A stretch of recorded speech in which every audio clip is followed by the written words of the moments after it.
Chicago members. We present to you Caring for Our Colgates. What we want to show you today is a standardized way we want you to put the Colgates away. We have 200 members. We have members with tremendous years of experience. There are many ways to do something and do it well, but we want to standardize how we do things. And we are welcome for suggestions. If you have better ways to do things, we want you to submit your ideas, but we don't want you to just do your better way because that opens the door for everyone to do it better, and then it's no longer standardized. So give us your great ideas because we can always incorporate them into this program. So we're going to start. Joe Cannon, who was in charge of maintenance for 3 years, had new bow cleats put on our Colgates, and now we are bringing the bow lines through those cleats the way we've always done it with the roads, and this is a picture of that. Your next picture is showing that we want you, when you pick up a mooring, to take the wand line over the stanchion. We don't want you bringing it under the stanchion. About 4 years ago, we had to replace 4 wands that had broken, and since we've started this, we're not breaking wands. And I'm just going to demonstrate what we would like you to do. When you pick up your mooring, we want you to grab your wand, and we want you to bring the line over the stanchion.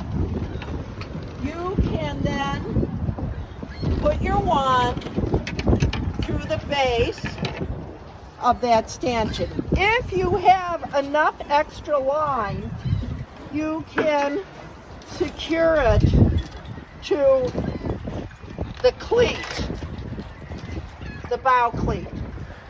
But if you don't have enough line for that, you can leave your wand on board like this.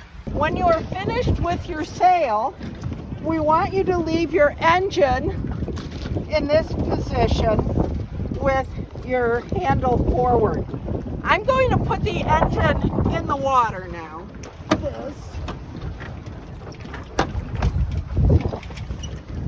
Okay, it's in forward because when you leave your gear in forward, you can easily pick it up.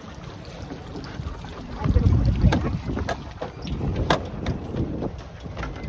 So, in the past, we have taught you to pump fuel into the engine prior to starting it. But since we put the motors on, we have found that we can start them, of course, in neutral without putting extra fuel in there.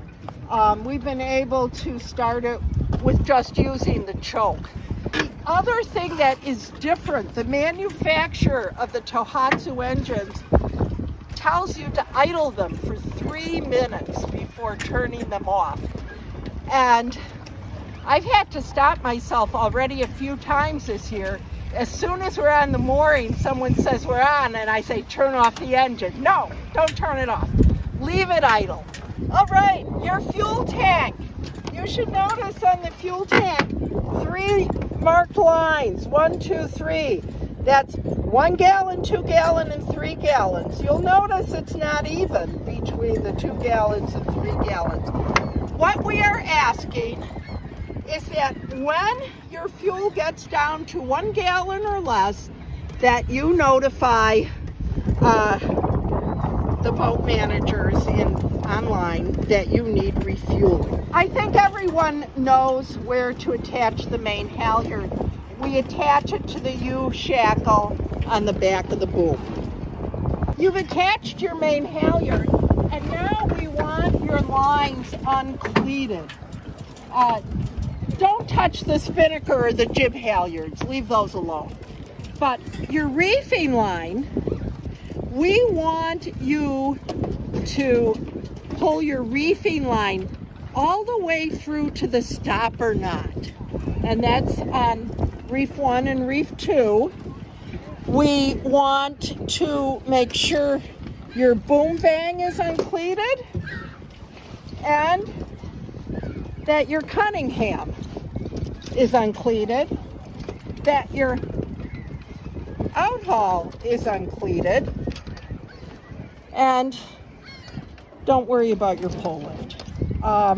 The other thing that we are asking is that you uncleat your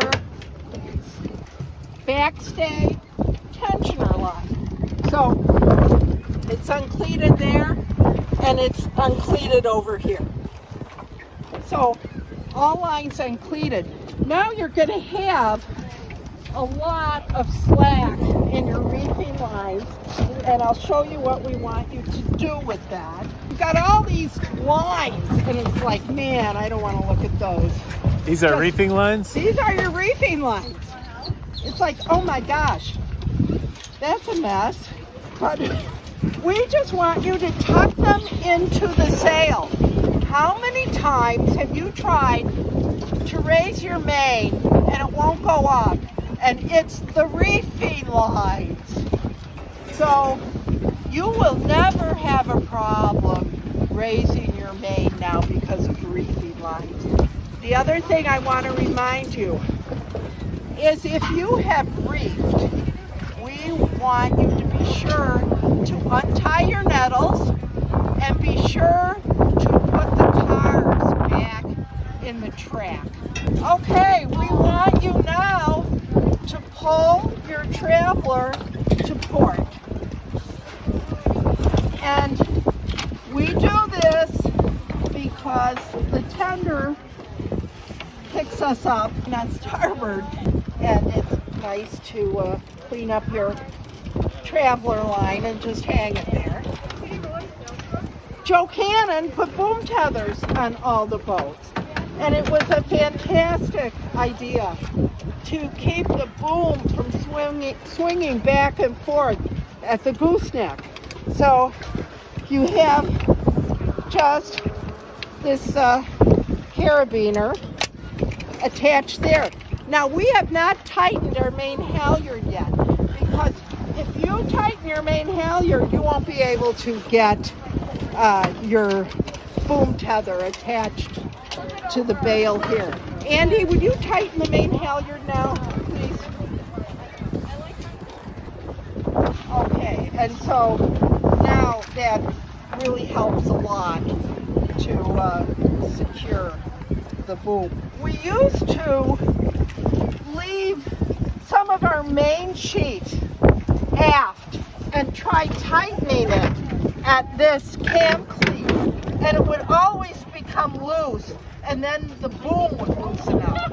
So now we want you to pull the main sheet up to the stopper knot and then clean it up at the main block.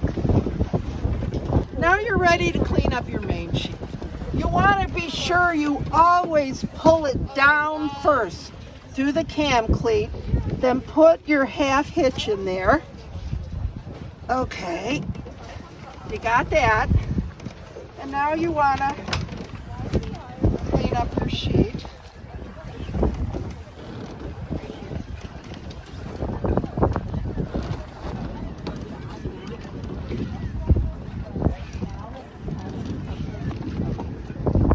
Okay, so now you're going to put a few wraps around your main.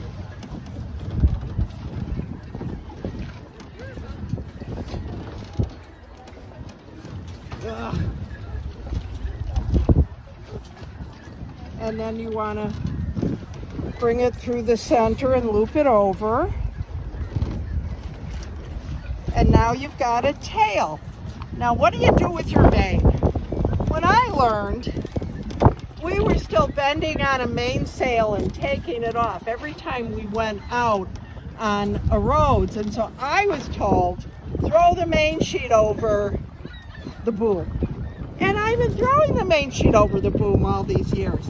And this is an absolute no, because we have a mainsail on the boom and it chafes and can damage the mainsail.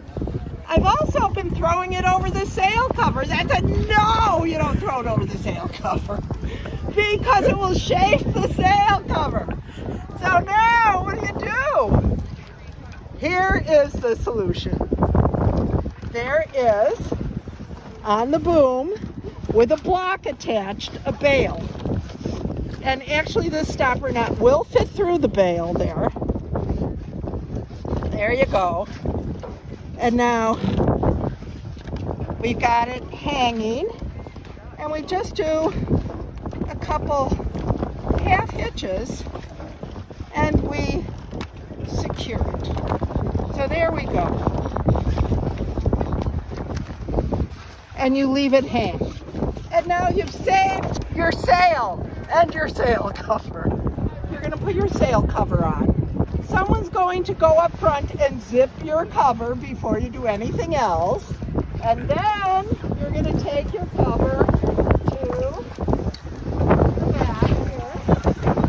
And then I'm going to show you what not to do, which is what I've done for years. You don't put it through the U-shackle. And you don't tie it around the boom. You put it through the halyard shackle. And why do you do this? Because these edges are smooth and they're not going to chafe your tie. And now we do a very complex knot. It's your shoelace. Okay, so now you can start snapping your sail cover together. And just finish the job here. Okay, what do you do with your lines? I'll tell you what not to do. It's something I've done for years. This is albatross, and albatross's lines fit beautifully underneath the hatch cover. That's a no. We don't want them there because rainwater can infiltrate the cabin unnecessarily if your lines are under your hatch cover. We want your lines loosely coiled on top of the boat. We want your jib sheets to have 2 wraps around the jib sail, no more than 3 wraps. We want them to be coiled around the winch and secured on the winch. So this is a picture of what your lines should look like when you're ready to put your boat away. You're looking at the sail tie on the jib now. Those sail ties are long enough to secure them in at least 2 spots around the jib sail. This is so important.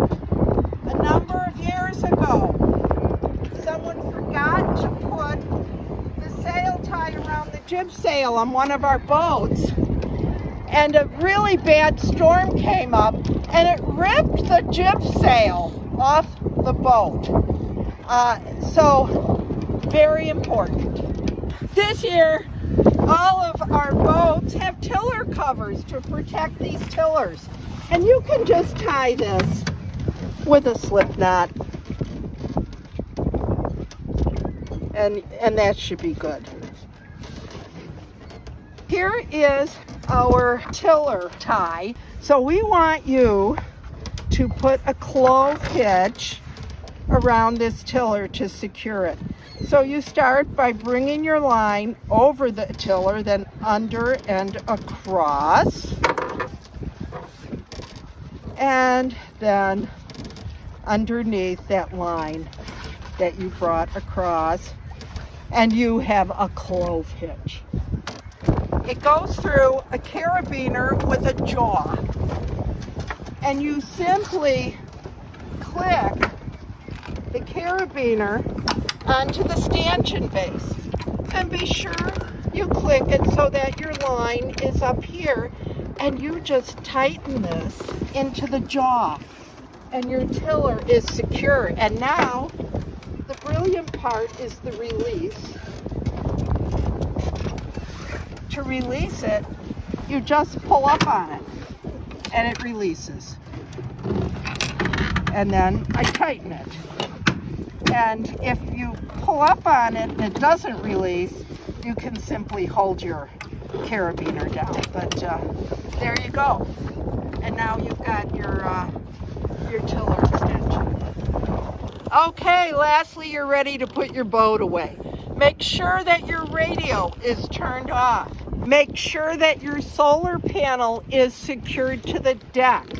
There are 3 securing lines with a carabiner at the end of them, and we secure them at the foot of the mast and to this. Make sure that your electrical panel is turned off, and make sure that your cockpit is clean.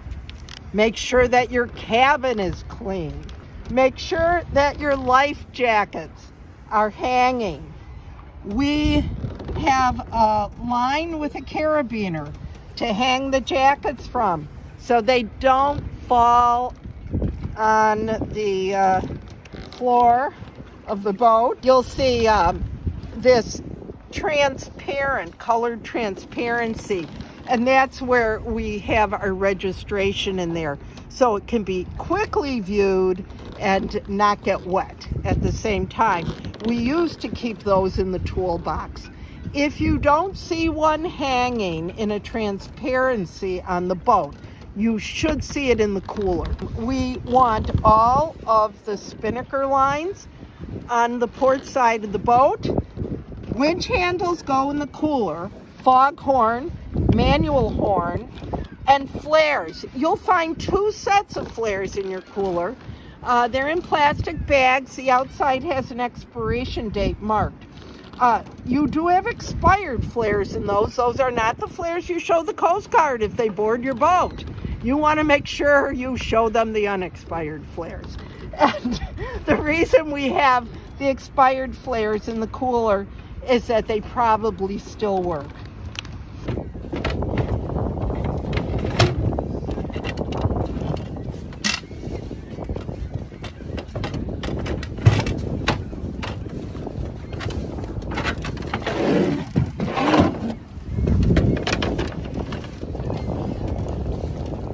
Okay, you're ready to leave and you want to lock up. Make sure your electrical key is on your lock, and that guarantees you've turned it off. Also, I just want to point out, there are 2 sides to this lock, and if you try and open it from the back side, it won't open. So the lock is always secured where it says Fort Locks. You put it through there, and have to make sure it's lined up so it closes. Okay, and now, now you're ready to leave. And our boat is secured and safe, and should last many more years. Thanks for watching.